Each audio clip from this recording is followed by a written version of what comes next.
Thank you, my friend. You have granted me the secret desire that my heart yearned for most. A respectable supply of non-organ-based foods. You will always be welcome in these hallowed halls. I, Philip Rex, do so swear it. You're really into that Night Kings of Lightning Hold show, aren't you? Staring at you, he slowly nods. It is my life. My entire life. My reason for being. You know that you haven't seen the conclusion, right? There were only 6 episodes saved in that media center's memory. The show ran for 7. He reels as though he's been struck. You're saying that there's more? That's what the program information said. 1 series, 7 episodes. You've seen 6. I'd always thought they had left the ending to the imagination, like a beautiful dream. He fidgets uncomfortably. But now the dream is over. I will never know peace until I have seen this conclusion for myself. He lurches forward, his hands clasped in supplication. You must help me. You must find a way to show me the final episode. I need it.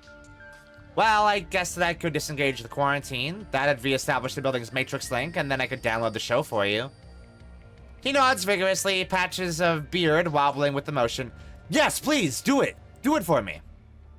All right, calm down. I just need to get to a terminal and drop the quarantine, and then I'll copy the episode to your media center for you. Oh, thank you. Tears stream down his cheeks. This is the happiest day of my life. Oh my god, dude. Chill. What are the... Oh. Use a terminal to disengage the lockdown. This one's the closest.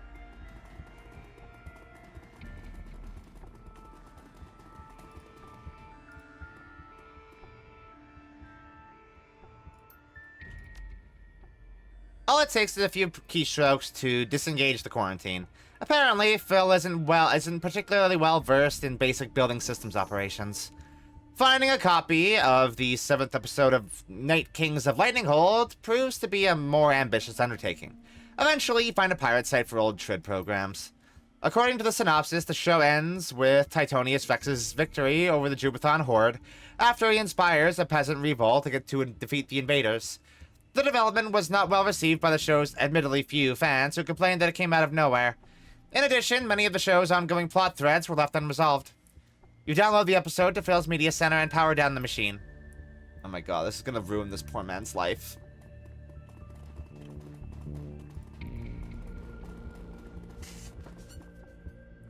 The intrepid dwarfling returns. What can I do for you?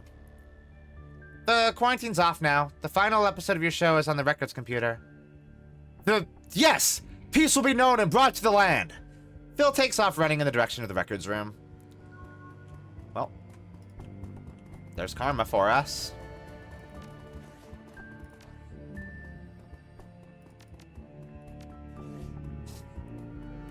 This poor guy. Is there anything in here? Nope.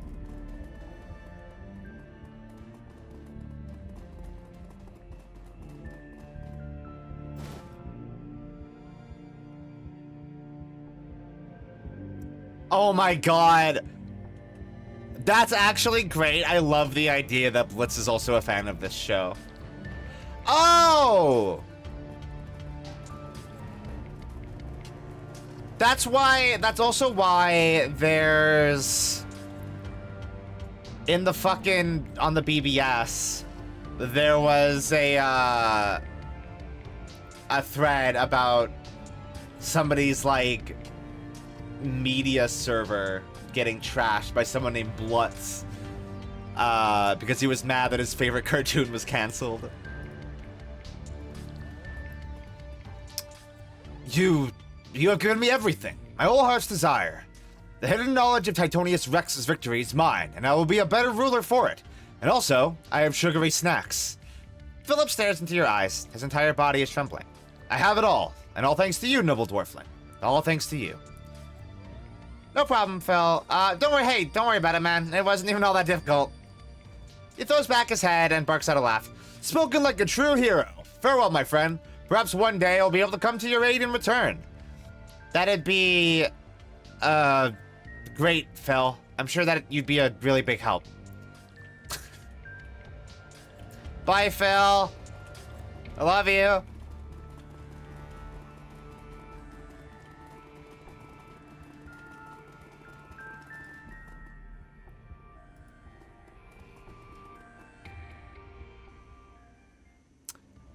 Hello. As you emerge, blinking, into the light of day, you find yourself standing face to face with a veritable wall of security personnel.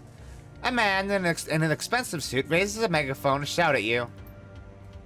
You! Stay right where you are! The megaphone really isn't necessary, man. I'm standing right here. You will place the stolen Bioware samples that you're carrying on the ground and lie on your belly with your hands on your head. Do it now, or I will order my men to open fire. I didn't steal anything. The owner of this material commissioned me to retrieve it for him. Escabel, you mean? Yes, we know all about him. He has quite a reputation back in Spain. We're with Shiawase, street scum, and that material infringes on 15 of our company's patents. The organs that you're carrying are based on our intellectual property. This is unbelievable. This place is locked down for 2 years and you choose today to come visit? You think that it's a coincidence? We came when the quarantine was broken. We've had eyes on this place since the lockdown went into effect. You called us here when you opened the doors. Why the wait? You could have broken into this place months ago. The building was quarantined, idiot. It's cheaper to set up a camera than it is to mount the hazmat cleanup effort. As long as that counterfeit merchandise was contained, we didn't care that it was in there. But it will not hit the streets. Now shut your mouth and hit the floor, or I'll order my men to open fire. Don't make me kill you, man. He shakes his head in disgust. Idiot Shadowrunner, you people don't know when to keep your mouths shut. Men, open fire! A shrill voice crackles over the building's intercom system. It reverberates through the empty streets. You will not threaten this worm, Jubathon dog! The fuck? Too long have my people lived in fear of your aggression. I, Philip Rex, will protect this land from your mongrel deprivations. The corporate spokesman turns to address the security officers behind him. You two, enter the building, find whoever's on that intercom and silence him. Yes, sir. He turns back to face you, reaching for the sidearm on his hip. And as for you... The lab tech's voice rings down from the speakers. Underneath it, you can hear the distinctive sound of fingers hammering on a keyboard. Peasants, arise and defend your home. You need only believe in yourselves. The power is yours. Thanks, Phil. Based Philip.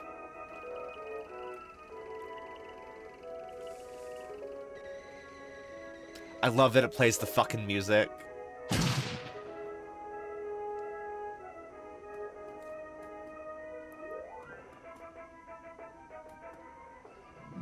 I like the mental image that... Whoa!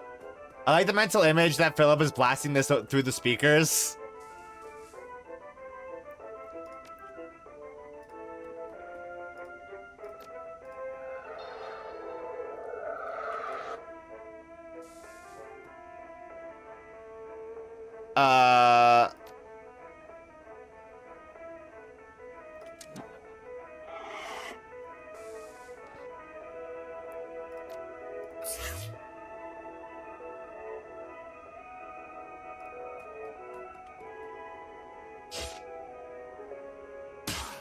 Die.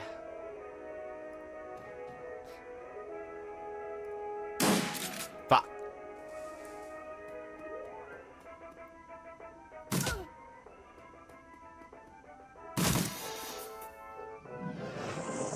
Now this battle, I believe, is an actual pain in the ass. You fucking idiot.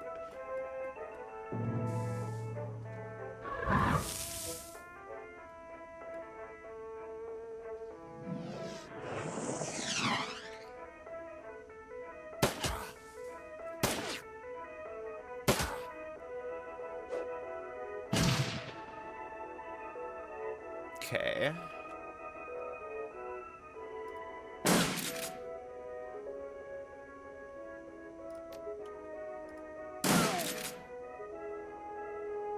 Didn't... Oh, right. Glory's AP went down because of the, grenade earlier.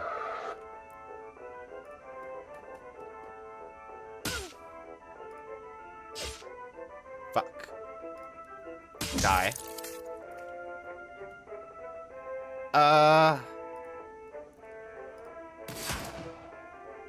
Oh, bro. Bro, stop! Are you sure you... Oh. These are actually half-decent wizards.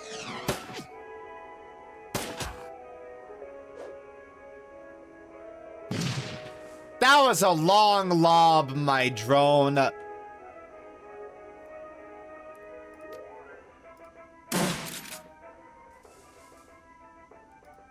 Oh, fuck! Are you serious right now?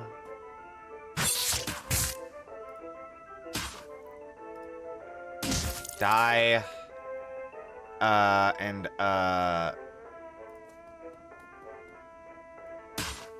Also you. And I think we do have an extra spirit, so might as well, right?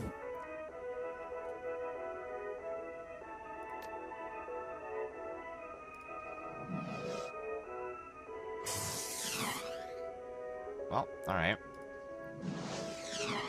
Well, alright.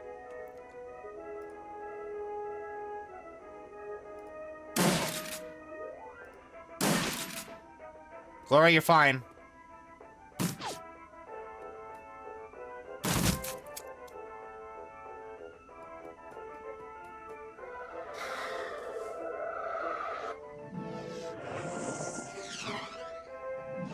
This spirit's gonna go fucking crazy, I know it.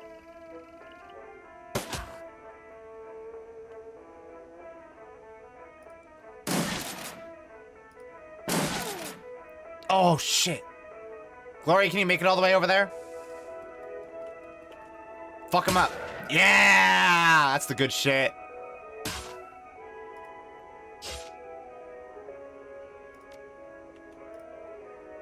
Wow, really? How? What?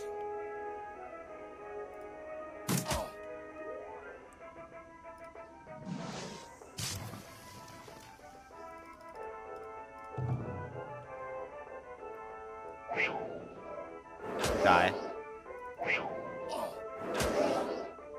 Man, this guy's got a lot of fucking health. Fuck this man. Thank you.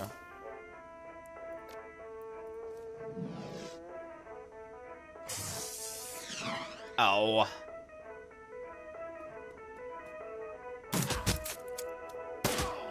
Die. Hell yeah. As the smoke begins to clear, a cry of jubilation sounds out over the Shadowrun Bioscience Building's intercom system. We've done it! We've done it, my friends! The Jumathon hordes have been defeated. With this great victory, I declare a new age of exploration and commerce. My peasants will form trade agreements with our neighboring kingdoms for the betterment of all. Yeah, Phil, I hope that works out for you. Farewell, stalwart dwarfling. We will remember you always. You hear the rustling sound of Phil pushing himself away from the intercom. A few seconds later, the building's external speakers fall silent. What a guy. I love Phil. He's my best friend.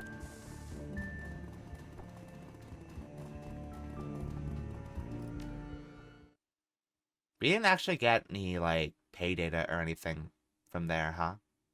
So we're probably not going to get paid. The U-Bahn trip back from the Adenauer plots is a shaky one. Surprisingly, the train is packed. The only empty seats are at the very back of the car. A haggard-looking young mother marches down the aisle, dragging her 3 screaming children behind her. 2 boys and a girl, each around 6 years old. As the woman nears you, her eyes fix on the frozen pouches of bioengineered meat that you liberated from Shadowrun's executive freezer. She opens her mouth to say something, but at that moment, the little girl jams a finger into her brother's nose.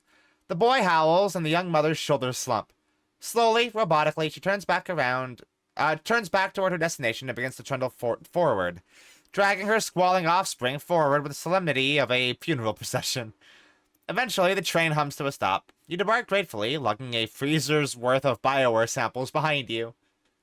She's like, hey, do you got people meat on the fucking train? The fuck are you doing with people meat on the train? What are you doing?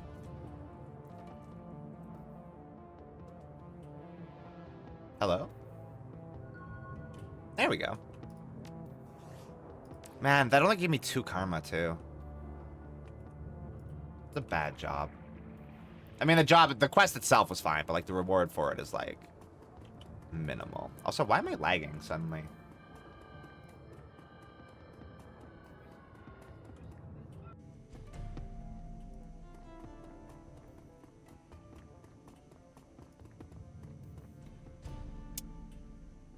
Escabel's expression brightens when he catches sight of you. Oh, you're back. Do you have my merchandise? I do, in fact. It's right here.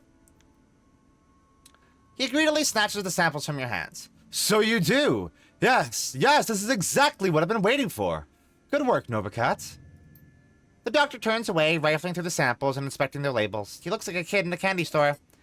As...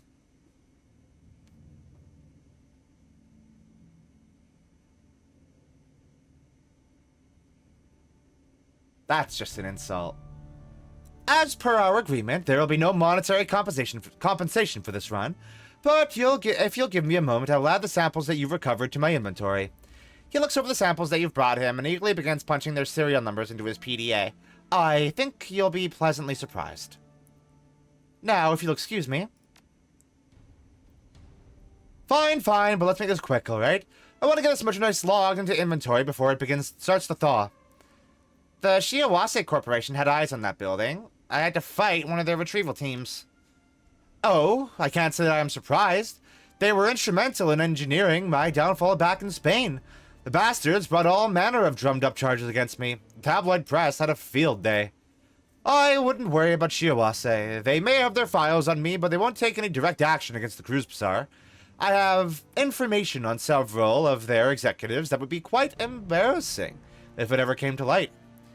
One of the researchers survived. He's gone insane in there over the past couple of years. He refuses to leave, thinks that he's something called a Night King. How tragic. He pauses for a moment, considering, then shrugs. As far as I'm concerned, he can stay there for as long as he likes. The lease is paid through 2061, and I don't need the building for anything. That's uncharacteristically generous of you, Doctor. The money is already spent, Novacat. I can't get a refund, and the cleanup costs on getting the building up and running would ruin me. So it's going to sit idle one way or the other. Anyway, I already have what I need from the facility. If your little friend wants to play out his fantasies in there, he's more than welcome to. I wash my hands of it. Can I look at the cyberware now? We don't have much money, but I don't think anything in here is particularly better. Oh, what's Orthoskin? Weaves grafts of synthogen and energy diffusing material under the skin. Adds 1 armor. That's so cool. Platelet factory increases thrombocyte production to a high level, lessening trauma from recent wounds. What does that mean? Pain editor.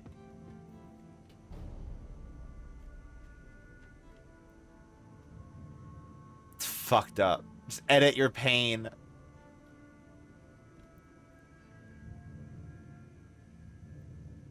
I think the ortho skin might be cool to get.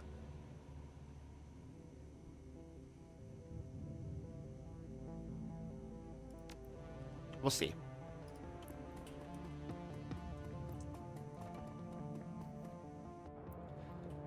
That's counted as a job, so... Oh, shit. Do we want Ager to have cyberware or a custom sniper rifle? That's pretty good. You know what? Yeah, we'll do the custom sniper rifle.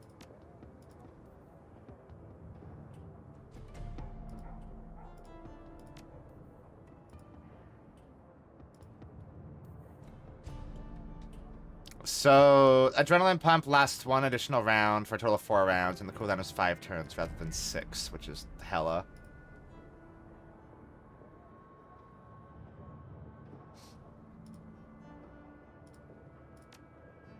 Alright. So talk to Kim. I don't know if Kim's dialogue would update at this point. The girl stares blankly into a vacant sky. She's still sporting a black eye, and there are fresh tears on her cheeks, but she doesn't seem to notice them. You don't look too good. It doesn't matter how I look out here, only how I look in here. Kim touches a skinny finger on her temple. She then lowers her gaze from the heavens and regards you, her eyes showing slightly more clarity than before. Been thinking, remembering, wondering. Do you want to talk about that black eye now? Zach said not to. He said it might get hurt again. Kim, if Zach is hurting you... No, it wasn't him. Zach loves me. He loves everybody. But the man who did this knew Zach. He said they used to work together before they came to the cruise bazaar. But he said he wasn't allowed to stay because of Monica. She said he was bad for the cruise bazaar, and the man didn't like that. Now he wants to come back. He wants to be the new Zach. He told me he had better stuff. Let me try it. But then... She touches a finger to her black eye. He said to tell Zach that he was coming back to take what was his. Don't worry, Kim. We won't let him come back. If you say so. So, what have you been thinking about? Kim hugs herself tightly around her midsection, drawing herself in and doing the impossible of making herself even thinner. I'm not sure I want to talk about it. I only ever talked about it with Monica. I'm here to listen, just like Monica was. Okay. She takes a breath to ready herself and then bites a lip as her eyes search the unseen. Monica said I would forget. She thought the Sims might help. In there, I'm strong. And I never have to lose anyone. But then I come back out here, where children play in the street, and I remember. Where I see Doc Escabel, and I remember. He was mad at me for losing her, but now I don't know if he even remembers. He looks right through me, but I did what he told me. I saw him every month. I took the medicine. I got as much food as I could. But he said it wasn't enough, that I would never be... Monica said a mother is always a mother, even when her baby dies inside her. She said she would go to heaven.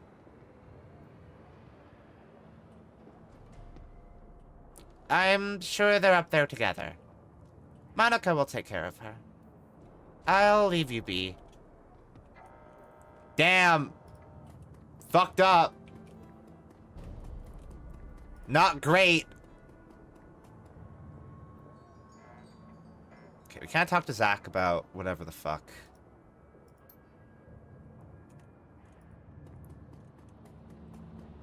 Poor Kim.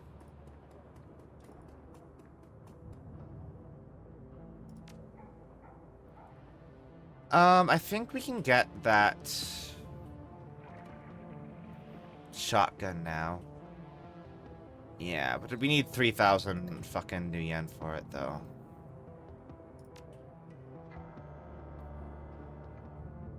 Which I don't think we can get. We might have paid it up. Can't remember.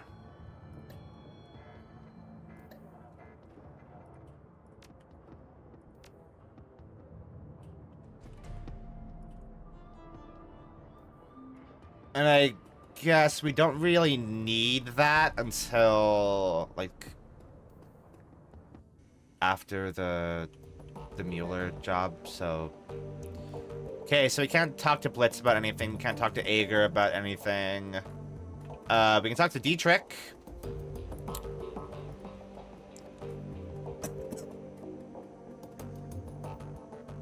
What you need, boss? Back when we took on Humanus, you said that you fought in the Night of Rage. I'd like to hear more about that. He nods, then fishes in his pocket for his flask. Alright, boss. We can talk about it. So, I already mentioned that Berlin's punks and anarchists joined forces to fight off the racists, right?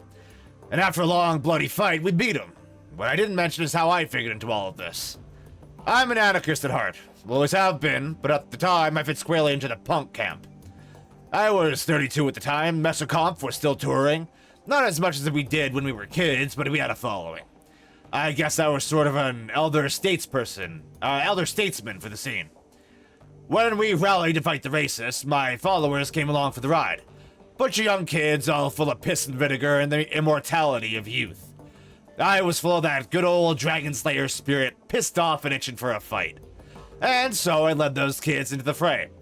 They waded into the riot right alongside me, yelling and screaming with their fists in the air. I don't remember a whole lot of the fight itself, boss, but I do remember the aftermath. A lot of the kids that followed me had grown up listening to my music. They had all of my attitude, Nova Cat, but none of them had my magic.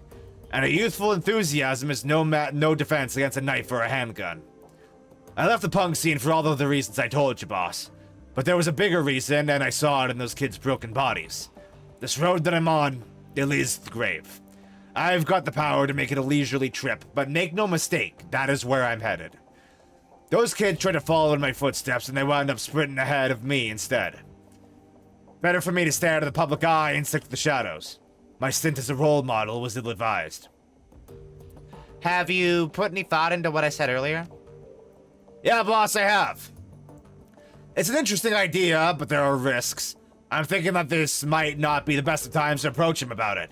He's the source of my magic, remember? If our discussion turned into an argument, he could take all the magic back in a heartbeat, and then where would we be? From what you've told me about the Dragon Slayer, I don't think you like the way you're talking. Since when has he ever encouraged you to back down from a fight? You've got a point there, boss. He wouldn't want me to back down, ever. Not even from him. Okay, so I'm gonna do this. I'll ask the Dragon Slayer about shifting priorities, I guess you'd say. Taking on some deserving organization and calling off the hunt for something more impressive than the Fire Wing. Of course, a fight like that would never really end. I'm never gonna bring down a corp or a poly club all on my lonesome. He shrugs. But maybe that's not a bad thing. It'd take a lot of the guesswork out of life. I don't know, boss. If you have any thoughts about this, I'd love to hear them. You've already done some damage to Humanus. How about them? Could they be your new white whale after we're done with all of this? Tempting, but like you said, I've already kicked the holy hell out of them. Twice. If I'm gonna do this, it needs to be a step forward. The Dragon Slayer won't be satisfied with me retreading old ground.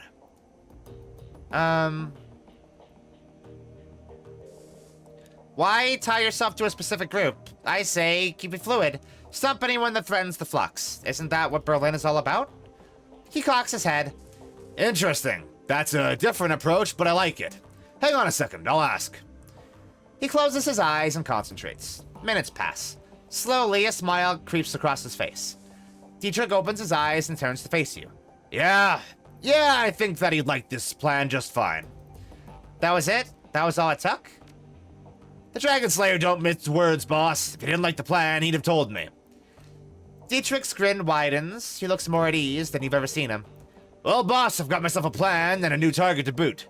That's assuming, of course, that any of us make it through our current predicament alive. You know, Dietrich, now that you've got a handle on your connection with the Dragon Slayer, you could probably reach out to your old community again. Berlin's punks could benefit from your experience. He nods. Yeah, boss, I was thinking the same thing.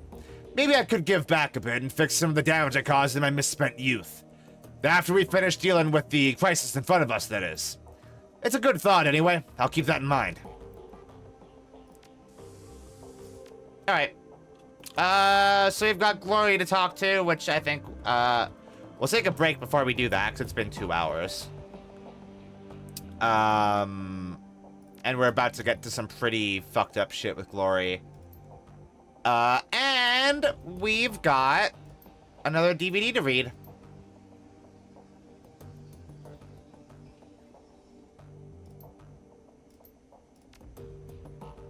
So that's something. Do we have any pay data? Oh, I should have posted this before we left for the Escabel job. That sucks.